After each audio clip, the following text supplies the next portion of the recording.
Today we have red cedar. This comes to us from John Fergerson from North Carolina. Good morning, good afternoon, good evening, or as we like to say here at Shady Acres Woodshop. Howdy, let's take a closer look at it. The piece is about 10.5 inches long, about 6.5 inches wide, and about 4 inches tall. The bark is tight in most places, but not everywhere. This is another good example of why you turn from the bark side, being the top, as opposed to the bottom. That's the heartwood in there, the red. And if we turned it this way, flat side towards the headstock, flat side up, you can see that you would turn all of that heartwood away, and this would be the sides of your bowl, all sapwood, and it just wouldn't be that pretty. So you want to turn it this way, turn down into the heartwood, into that red. I'm going to take this over here to the drill press, drill a flat spot for my chuck jaws to set against. In the middle of that, I'm going to drill a hole for my woodworm screw, get it mounted up on the lathe, and we'll get to turning. They say it's going to be 70 degrees by the weekend. I love that idea, but right now it's 39 and I'm freezing. So you hear my heater running.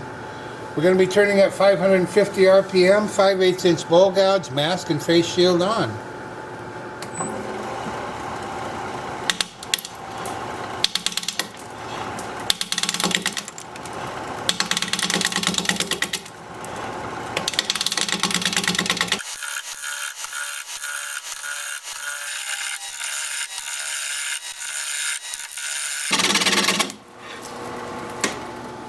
I knew we'd have a problem with the bark. I actually glued some on, I guess, over here. Oh, right there, right there. I plan on turning some of this away anyway, but we just lost a big piece off of there. That's the way it goes. We'll do our best.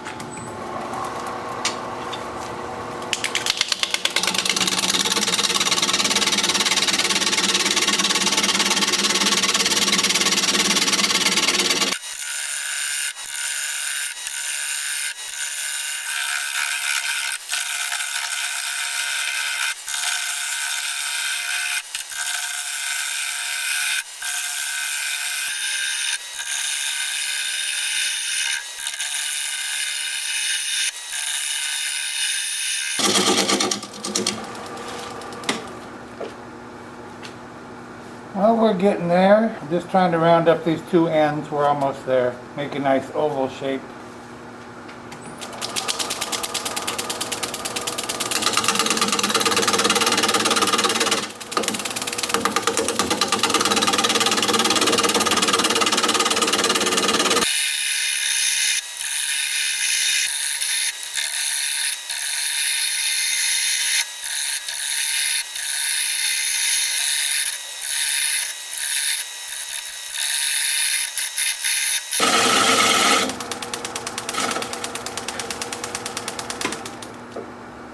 Both ends around.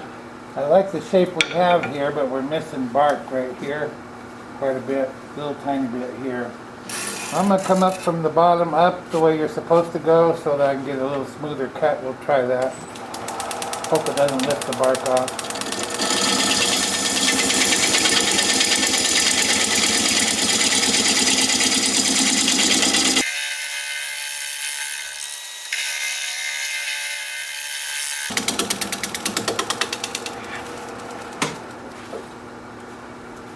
Well, that cleaned it up pretty good. Alright, let's come down here to the bottom and lay out for tenon.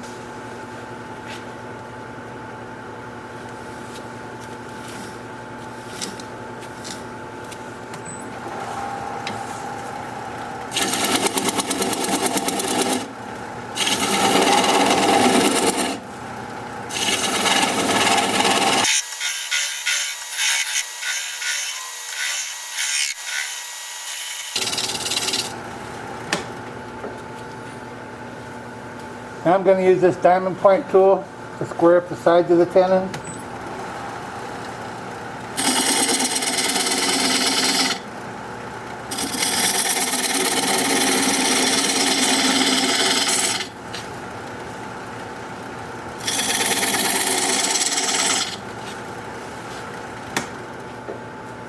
That's good.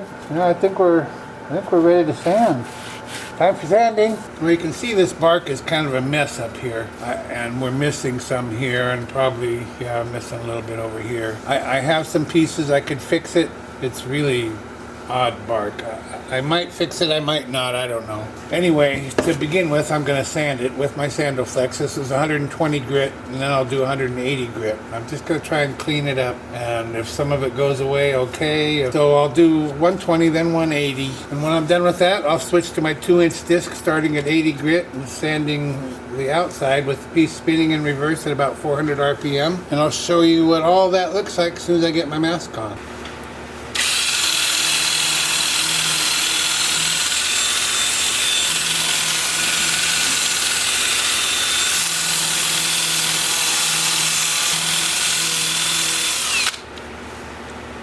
And I'll get as much as I can. The chuck is kind of in the way of getting all of it. I might have to do some from the top side also. Reverse, I said, reverse.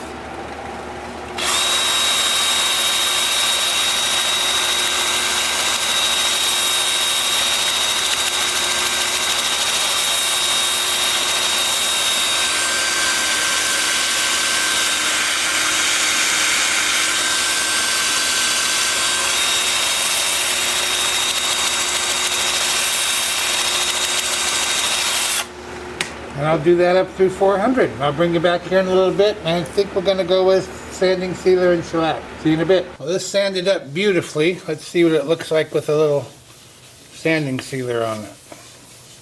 Really brings out that red color, doesn't it? It's really soaking it up, I can tell you that. This is shellac-based sanding sealer I'm applying. It's called Zinsser Seal Coat. And then I will apply Zinsser shellac over this. Yeah, it's really soaking it up. Normally I do 2 coats, but this is probably going to take at least 3. I think I'm going to have to get in there with a brush to get around the tenon. Look at that, it was shiny and now it's just flat again. Yeah, it's going to take a lot of coats. But it's just about dinner time, so I'll let this set overnight and it'll do a lot better tomorrow after it's dry and sealed up. It's just about like I'm not even applying it. It's drying so fast, soaking in so fast. I don't have much to do with the brush, so I'm just going to put a little bit on here and brush around this tenon. I don't think anything else needs it. Well, that's generally what it's going to look like, except a little bit shinier, I hope, by tomorrow. Once I get some more on there. I don't want it real shiny, but shinier than this. There you go. See you tomorrow. Well, I'm not really happy with the finish I have on the outside. I'm going to put another coat, maybe even 2 more on. It's okay. It's just not quite as shiny as I'd like. The wood is just really porous and really soaks it up. I do have the piece turned around with the tenon mounted up in the chuck. We're going to be turning at 650 RPM. 5/8 inch bowl gouge, mask, and face shield on.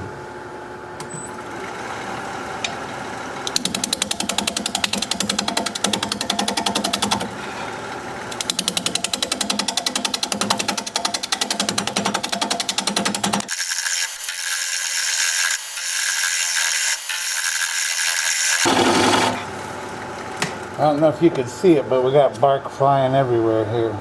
That looks about as good though, doesn't it?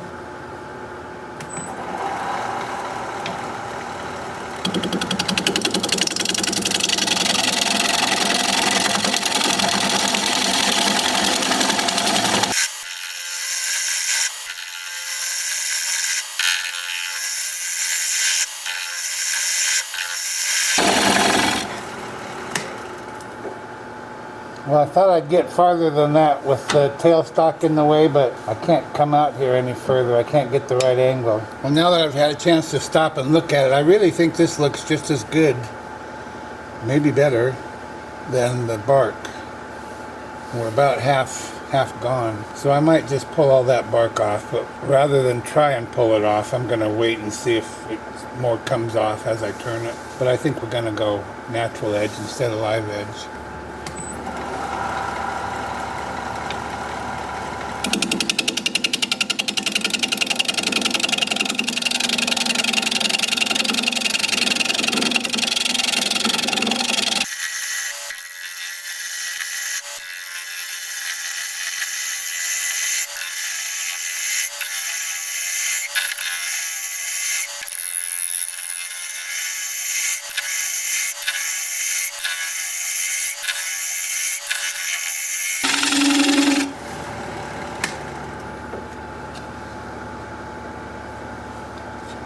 think that's about thin enough. I think I said we started at 10.5. We're currently at 10 1/4, so I've only taken 1/4 inch off the outside.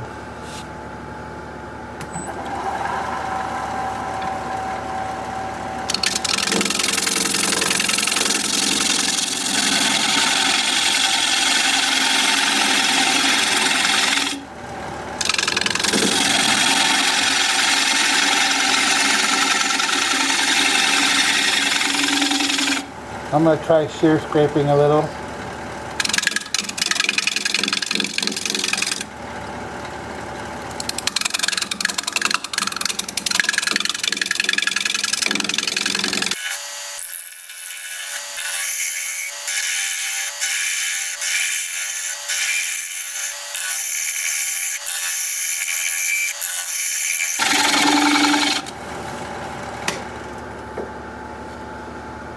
I'm not going to use my negative rake scraper because the wood's so soft it'll just tear it up. So it's going to take some extra sanding. It's hard to get it right with the two different heights of wings here. See, this one's right here, and that one's another almost 1 inch away. And the chisel just wants to do this when it's trying to hit air and wood and air and wood.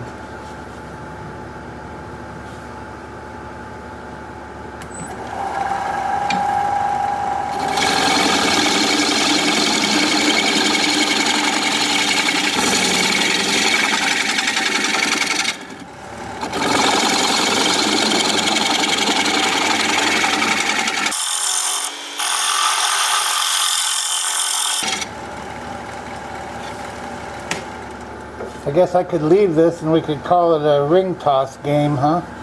Throw a ring around the middle there, but I'm not going to.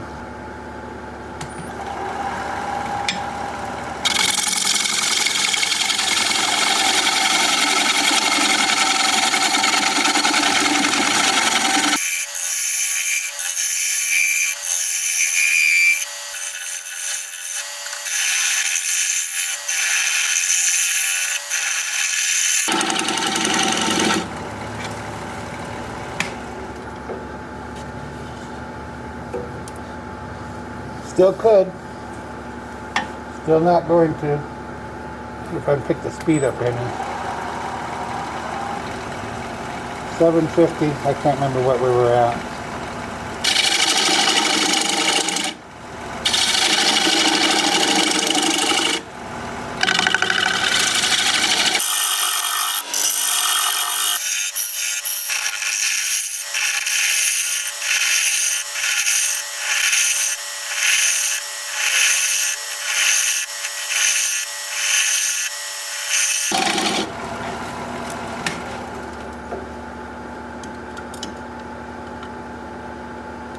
Okay, we got about 3/4 of an inch total in the bottom.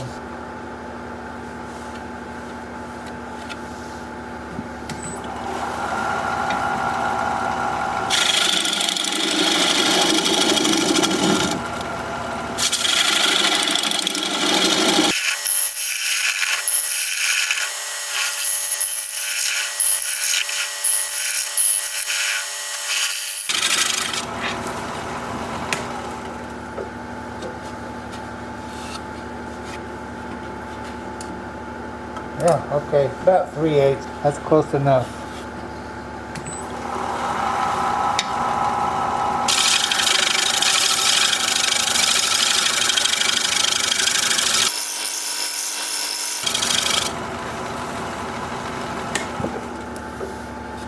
Well, what are we going to do about this bark?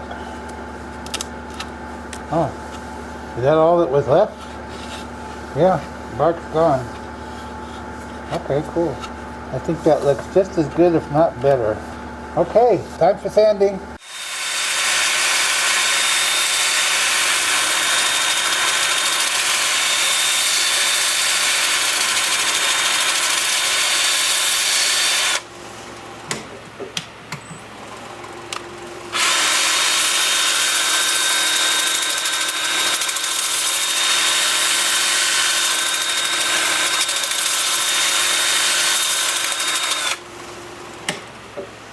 I'm starting at 80 grit. I have the lathe spinning at 400 RPM. I'm alternating between forward and reverse. I'll work up through 400 grit. I'll bring you back here in a bit and we'll put some sanding sealer in there. See you in a bit. Well, this sanded up really nice. I hope it takes the finish better than the outside did. Got some funny colors in this, in the sapwood. Got gray in here. And on this edge right here, I just took one of my little sanding discs and smoothed it out. So I think I got all the bark off of there. Now I just have to carefully put the sanding sealer on there without getting on my shellac on the outside. I really wanted to, and I never have in my whole life, I wanted to use a torch on here to burn this edge. I thought that might be something a little different, but the torch that I have, oh yeah, torch, we got to talk about that. The torch that I have is kind of big, puts out a pretty big flame, and I didn't want it to go too far on either side, so I decided not to. A while ago, I thought, you know, I wanted to try this, so I searched. I searched for torches, mini torch, something like that, mini torch. And what do you think I got? What do you think I got? It's like the Brits have taken over the world of torches.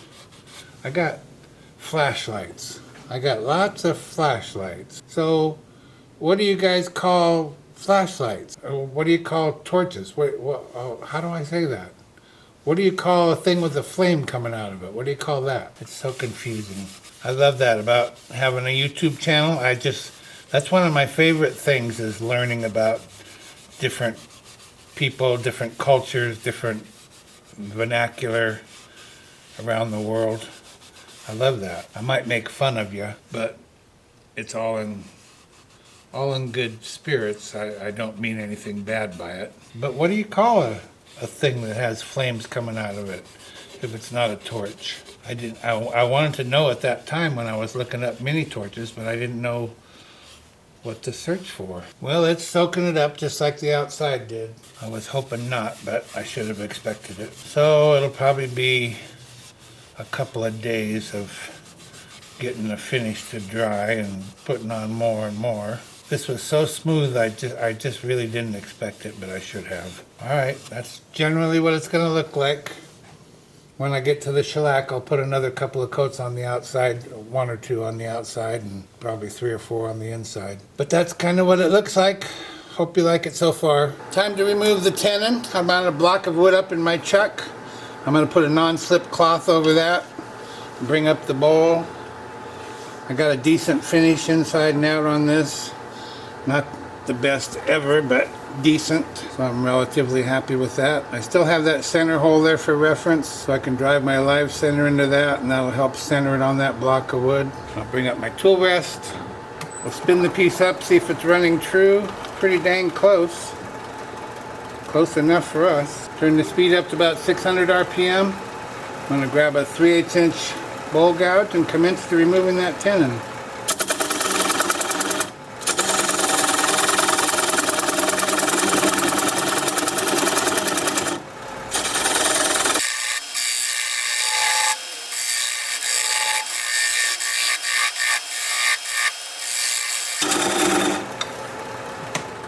We'll check for clearance. We have loads of clearance. My work looks pretty good. Let's get a little bit smaller.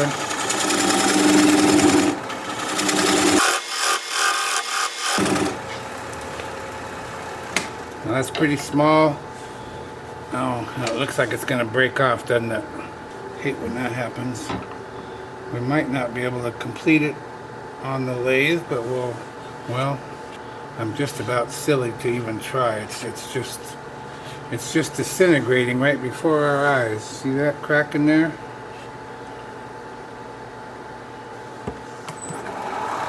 Well, I'm going to turn the speed down to about 300 RPM. I'm going to be real careful here. And I'm going to use a swept back bowl gouge so that I can get in there closer. And we'll try and keep that from breaking.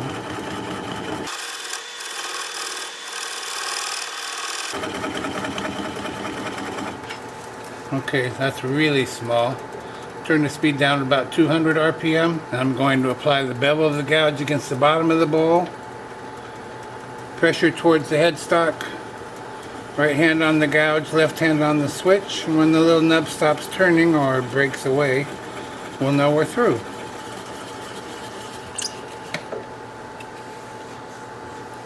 Breaks away it is. But no damage done. Now I'll just take this over here to the workbench, sand it up, sign it, get it finished, and I'll be right back. Be sure you stick around at the end of the video so you can see the before and after shots of this piece. If you'd share the video, I'd really appreciate that. Thank you so much. Well, here it is. One red cedar banana bowl in the books. Yeah, that'll hold your bananas really well, wouldn't it? Wouldn't even hurt them at all.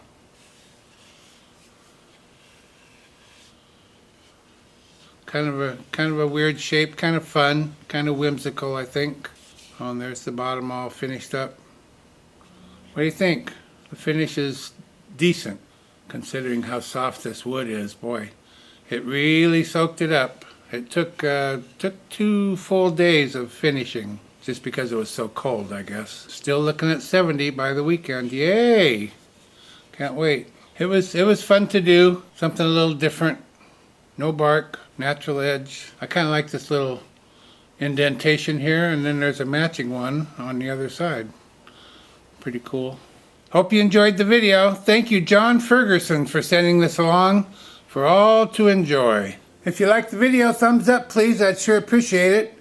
I really appreciate you spending some time with me today. I enjoyed that very much, and I'm looking forward to your comments. So for now, this is Phil, Shady Acres Woodshop, signing off.